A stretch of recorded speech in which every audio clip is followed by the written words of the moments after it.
অনেকক্ষণ ঘুরে ফেরার পর আমরা ফেনী সার্কিট হাউসে আসছি। এখানে একটি দোকান এশিয়ান চটপটি হাউস, এখানে এখন চটপটি খাবো। এখানকার চটপটি নাকি অনেক বেশি টেস্ট। ভাইয়ের নাম কি না? আমার নাম হচ্ছে সাকিব। সাকিব ভাই, এশিয়ান চটপটি হাউস দোকানটা এটা হচ্ছে ফেনী সার্কিট হাউসের মধ্যে একদম লাস্ট কর্নারে। আপনারা যারা চটপটি পছন্দ করেন তারা চলে আসবেন। ভাই চটপটি অনেক স্পেশাল, এখানে স্পেশাল কিছু ব্যবহার করেন কিনা?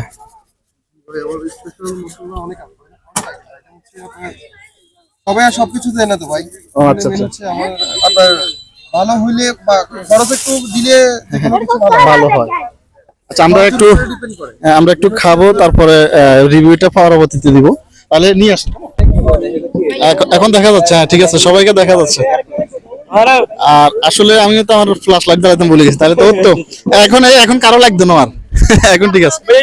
এখন না আমি বুঝতাম না, আমি বুঝতাম না।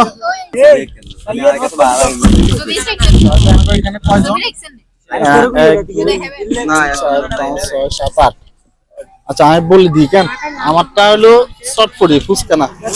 চটপটি কয়টা? দুইটা। 2 4 6 8 9 ভাইজান, আমরা 9 জন না।